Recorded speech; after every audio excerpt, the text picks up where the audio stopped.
What is up, guys? Welcome back to the channel and welcome back to another episode of Bleeding BNG. To give you a timestamp as I do for all of my episodes, today is Sunday, April the 27th, 2025, and we're about a day removed from the end of the 2025 NFL Draft, culminating with day 3. So I'm going to go ahead and give you a day 3 recap. We made 3 picks on day 3. So the Commanders stuck to their guns, making only 5 picks in the 2025 NFL Draft. And if you haven't got a chance to check out our Josh Carnley video and our Trey Amos video where we gave our opinions on those thoughts for day 1 and day 2 of the NFL Draft individually, go ahead and check those out. And before we get too deep into this video, you already know what I'm going to say. Be sure to comment, be sure to like, be sure to subscribe. On the road to 3,000 subscribers, and I can't do it without your help. So go ahead, flood the comment section. Let me know, what did you guys think about the 2025 draft class for the Washington Commanders? Because to start this video, if I could recap the 2025 draft class in a couple of thoughts and a couple of words, it could be athletes, and we clearly had a need for speed. I told you guys when I did my 5 favorite prospects for the Washington Commanders at Pick 29 video a couple of weeks ago that Adam Peters clearly gets a boner when he looks at relative athletic scorecards. He clearly gets a boner, and those things clearly matter to him, so much so that I gave him the name of Athletic Adam after yesterday's performance. And I love it. I love it because especially in those mid to late rounds, that's when you have to bet on your athletic traits. And when Adam Peters came here prior to the 2024 season, he saw this team not only lacking a lot of team speed, but this team had an athletic floor or athletic ceiling that wasn't as high at all. This team didn't have many elite athletes when you compare them to the rest of the rosters across the NFL. And Adam Peters saw that. And he quickly infiltrated the roster to what he imagined the future Washington Commanders roster to be. And that's a team full of athletes and a team full of speed. And I love that approach. You can tell that, these things matter to him and these metrics matter to him more importantly than something like not best player available, something like need. Because everybody and their mother would have predicted that the Commanders would have come out of the 2025 draft class drafting an edge rusher at some point in the draft. Most people had us pegged for drafting an edge rusher in, if not the first round, and at the very latest, the second. Where Adam Peters said, ha, jokes on you, and didn't draft the edge for the duration of the 2025 NFL draft. And I'm not too mad at it. When I look at his approach and when I look at what he did to get some instant, contributors, some immediate contributors to the roster, you can't be but too mad at the draft selection for our Commanders in the 2025 draft. While I would like to have drafted a young dynamic edge, there weren't many out there. There weren't many out there that were going to give you what you needed for the Washington Commanders. There weren't going to give the Commanders what they needed. And that was a guy that had a lot of two-way ability. That was a guy that could play set the edge while still providing some pass rush juice. Yes, I keep hearing about how Dante Fowler's 10.5 sacks are going to be hard to replace. And I totally agree with that. But the reason why we didn't break the bank for Dante Fowler is because you and I could have ran at Dante Fowler in the run game.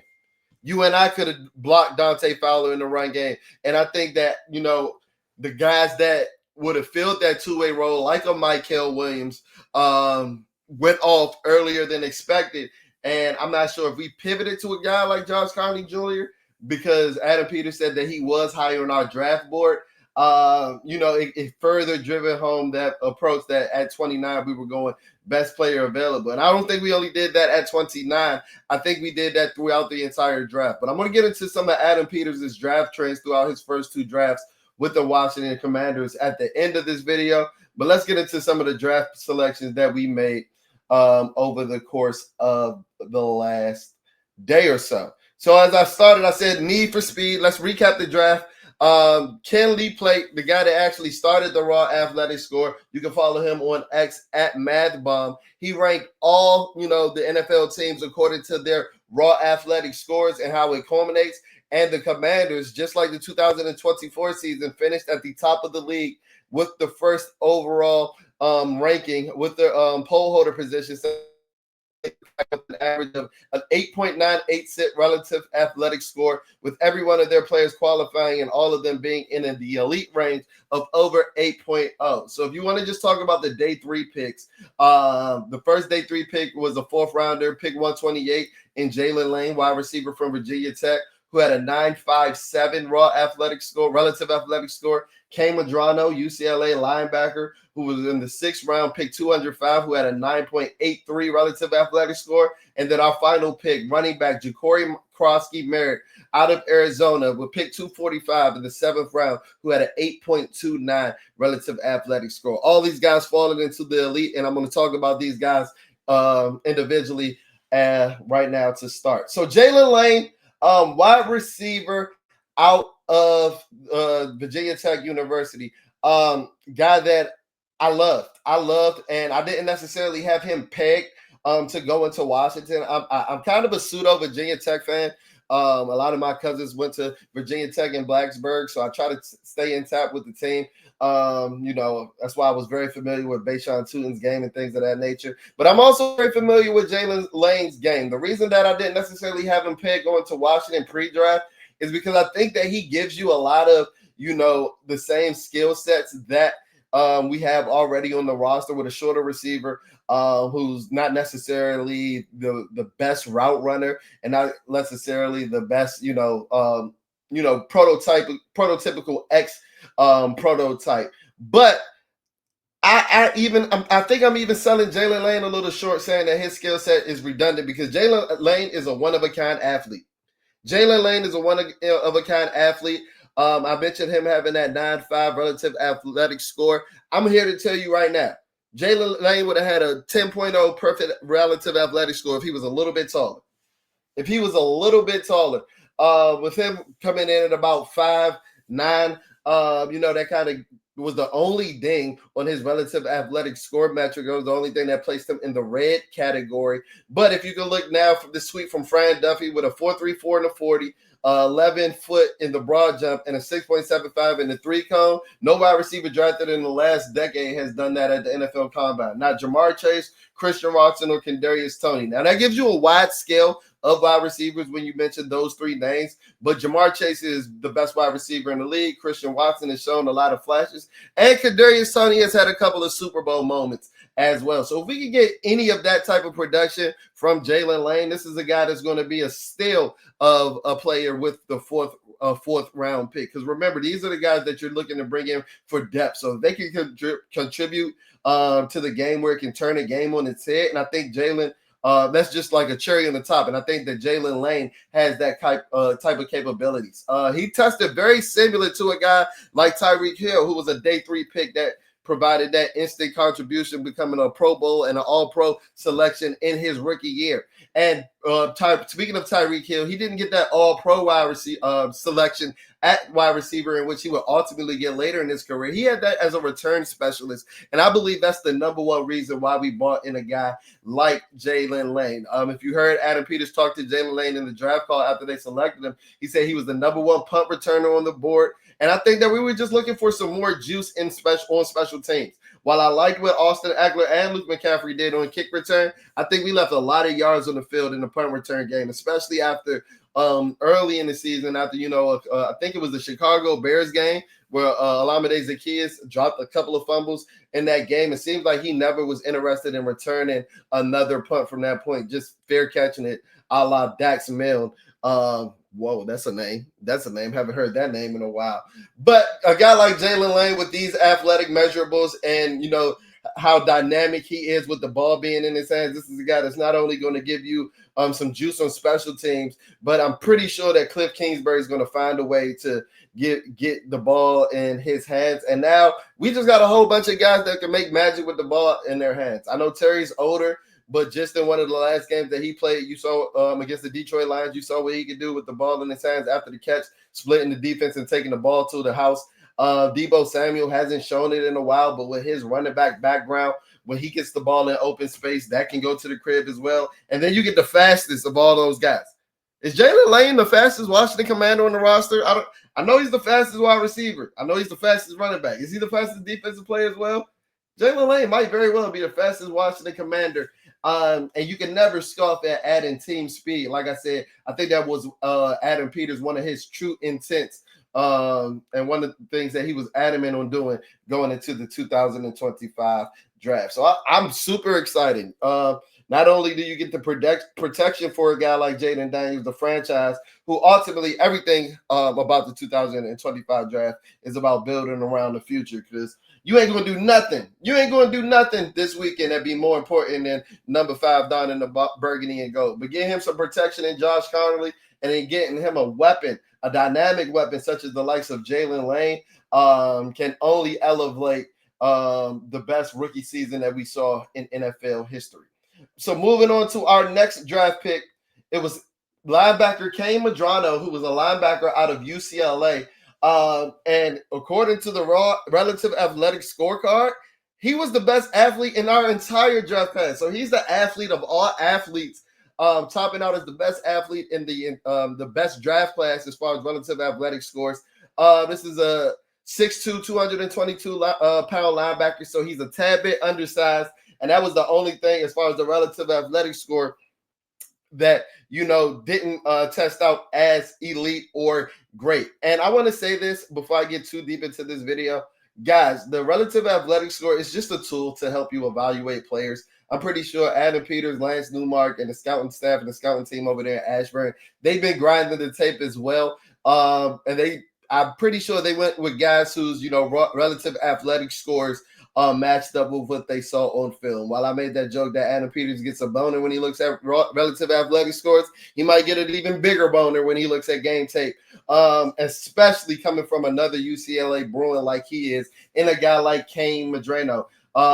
If you look at his speed grade, 4.46 40, the fastest linebacker at the NFL Combine, with a 2.57 20-yard split and a 10-yard split of 1.572. All elite numbers. You look at his 3-cone. There's go that 3-cone in that shuttle again.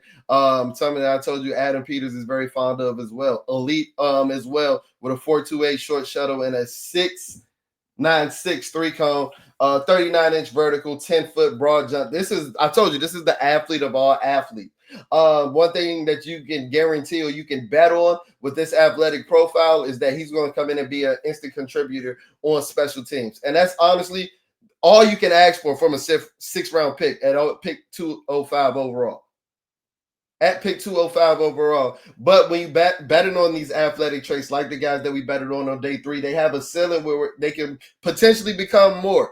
Because with his body type at 6'2", 222 pounds, I think, and I might be a little crazy when I say this, I think that Kain Madrano, not instantaneously, I'm not talking about week 1 in September, but I think that there might be a time, maybe in his rookie year or for sure on his rookie contract, where Kain Madrano is the replacement for Jeremy Chin. As I've said all offseason, Dan Quinn defenses have a staple of having a big safety, whether that be Keanu Neal, whether that be J-Ron Curse, whether that be Cam Chancellor or Jeremy Chin last year. They've always had safeties that hovered around 6'2", 225 to 230 pounds. And that's Kain Madrano's exact measurements to a T. So I know that he played linebacker at UCLA, playing under Ken Norton Jr., who's the current linebacker coach for the Washington Commanders. So they're very familiar with him. But this is a guy that has an offensive background, so he's used to playing in space. And I think that he might be the Jeremy Chin replacement for this defense. Not necessarily playing the snaps in the post that Jeremy Chin could give you, the 5 to 10 snaps playing as a split safety or in the post look as that big safety. But as far as that, chess piece, dime backer type of linebacker that's going to play in those passing downs and things of that nature, I think that Kain Madrano answers the bell for that to a T. As I said, we're very familiar with him working with Ken Norton throughout his first 4 years at UCLA. Adam Peters has all the connections in the world at UCLA as well. So if he can, at the very least, be a special team contributor, which with this athletic profile, I can pretty much not pretty much all but guarantee that he's going to be. That's just a feather in the cap for this draft class as well, because I do love what I see from him. And he flashes. He's not a consistent player by any means. There's a reason why he went in the 6th round. But I do love what I've seen in his couple of pass rushing reps that I saw since the draft. I'm not going to act like I was super in tune in him before the draft, but since the draft, his pass rushing reps, rushing from an off-ball linebacker position, he seems to have a lot of twitch in that first step. He honestly has some pass rushing chops from the off-ball backer position that reminds me a little bit of Frankie Louvu, to be 100% honest with you. And his coverage at the linebacker position is elite. He reminds me of Drew Tranquil, Terrell Bernard type comp, guys from the Kansas City Chiefs and the Buffalo Bills, respectively. So I think that Adam Peters knocked it out the park with that 6th rounder as well. But on to my favorite pick. Of day 3, and it's rare that a 7th round pick is the best and your favorite pick of the entire draft when you have such a strong draft like we did for our Washington Commanders. But as you guys see, as I say on every video, if you're not checking us out on social media, I'm not sure what you're doing, because if you were tuned into us on social media, you would have heard from our 7th round pick, or heard about our 7th round pick, Jacory Croskey-Merritt, about a month ago. Because Bleeding B&G, we've been talking to him. We've been talking about Jacory Croskey-Merritt for about a month. As you see, on April 14th, I said JCM is my guy. Probably my favorite sleeper prospect in the entire class. Me and Adam Peters, we twins for real. We locked in. Because, and I'm actually going to pull up the picture. Matter of fact, let's pull it up now. Because everybody took this as me bashing Adam Peters when I said we really about to go into another season with Brian as our RB1. And you see the picture that I put up from our draft stream with my guy Rio Robinson. If you're checking us out on YouTube, sorry for my audio-only listeners. But it's like a picture of me stressing from the stream. I think this might have been right before our pick. Just me stressing, right? And I used that with the caption that we're really about to go into a season with Brian as our RB1. You know, we took the nickname, we denounced B-Rob with his nickname a long time ago. And everybody like, dude, why are you so harsh on Brian? You know, they bring up the fact that he got shot like that. That means that, you know, he's just supposed to be a shoo-in for their RB1 position. You know, they bring up the fact that we didn't have an offensive line last year, even though they ignored the reps where it seemed like our linemen had magnets in their ass the way that Brian Robinson were running to their backside. You know, they ignore all those stuff. They ignore the eight games of under 50 yards that Brian Robinson has. They ignore the fact that in every season, Brian Robinson doesn't finish the season. He ends the year injured. They ignore the fact that he falls off in the second half of every season that he's had. But, you know, I'm willing to, you know, bite the bullet and, you know, eat the bullets because, you know, we give you the most raw, uncut, and unfiltered analysis over here at Bleeding B&G. So, the one position, even bigger than edge, and if you've been tuned into the channel, you know I mean this when I say this. The one position that I was adamant on drafting in every mock draft that I did and every offseason exercise that I've done was improving at the running back position. And when I saw that we didn't make a running back selection in the first 6 rounds of the draft, I was like, oh boy, Adam. But thank God me and Adam Peters are locked in. I got them burgundy and gold Ashburn eyes. And he's just a real ball knower. And you want to know how I know? Because I am too. Over here at Bleeding B&G. And he got arguably the best, the biggest steal at the running back position in the entire draft. Lance Zierlein, who writes a lot for NFL.com and things of that nature. I think it was either Lance Zierlein or Dane Brugler. They had Jacory Croskey-Merritt ranked as their 8th running back in the entire class. So to get this with about 8 picks left in the entire draft, a steal. Like I said, this is my favorite pick of the draft. If you look at his relative athletic score, Adam Peters got a boner looking at this as well with an 8.29. And you look at his speed grade, elite. This is a guy that's 5'10", 206 pounds, running 4.45 40, 20-yard split of 2.59 and a 10-yard split of 1.56. I'm honestly a little bit surprised at his agility grade. Because if you look at the film, I told you I've been tapped into JCM, or they call him Bill. He wants to be known as Bill. I've been tapped into the Bill for a while. The biggest reason that he went in the 7th round, his career needs a lot of context. This is a guy that started at Alabama State, that took the power, that took D1 by storm. The FBS by storm, playing with New Mexico in 2023, totaling over 1,000 yards and 17 touchdowns. He was such a good running back in New Mexico. Arizona came and given him the bag to be their starting tailback in the 2025 season. But the NCAA fucked him over and screwed him over like they do so many other people. Deeming that he was ineligible after the first game. But in that only game that he put up with Arizona, he put up over 100 yards and a touchdown, showing the explosion, his touchdown being over 30 yards. Jacory Croskey-Merritt is one of my favorite running backs. As a 7th round pick, and I know we don't say this about many 7th round picks, I think Jacory Croskey-Merritt can come and challenge for the running back 1 position by the middle of his rookie season. He doesn't have that much of a competition with Brian B-Rob, for y'all that don't know, we denounced him of his nickname, and Austin Eckler as well. While I love Austin Eckler, he's got a half-working brain, and he's on the backside of his career. He's seen the better days in the NFL, and I think that a guy like Jacory Croskey-Merritt can come be his his successor. I think that this is a guy that is capable of playing every down because of what he can do with his between the tackle capability. But he has soft hands as well, so he's capable of learning from both guys, Brian Robinson as well as Austin Eckler. I love this pick. As I said, I was honestly surprised by his agility grade with the 4.44 short shuttle and the 7.28 3-cone. Two things that Adam Peters pays a lot of attention to, and I think that he was surprised by that as well, and he overlooked that. And I think this is one of the scenarios where the tape outweighed the athletic metrics, because based off of the GPS metrics and things like that, when he went to the Shrine game, Jacory Croskey-Merritt, where he won the MVP at the Shrine game as a late addition, because they barely heard his name in 2024. When he went to the Shrine game, he was ranked as having the fastest deceleration out of any back at any All-Star game in the last decade, and that's the Senior Bowl and the Shrine game included. He had the fastest deceleration. I believe it was like the 8th fastest acceleration, and there have been some amazing backs that have come out of both the Senior Bowl and the Shrine game in the last decade.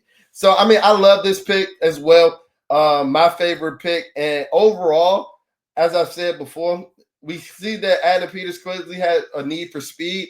He loves athleticism, and these are the trends that I came away with after using our bleeding B&G eyes, our ball nowhere eyes, and these are the trends that I came away with from Adam Peters over the course of his first 2 drafts with the Washington Commanders. I said that he clearly doesn't care about drafting for need, and I think a couple of people on Twitter took this as a bad thing. This is the furthest thing from a bad thing, and I wasn't saying this as with a negative connotation. When I say that, as I said at the beginning of this video, everybody and their mother expected us to draft the edge, and Adam Peters went through 7 rounds and laughed at y'all, myself included, because you couldn't tell me we were going to go all 7 rounds without drafting an edge.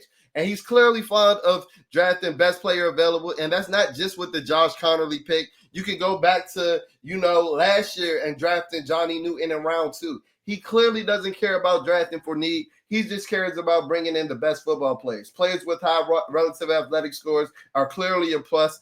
He tends to lead towards older prospects, with a guy like Josh Connerly Jr. being an exception.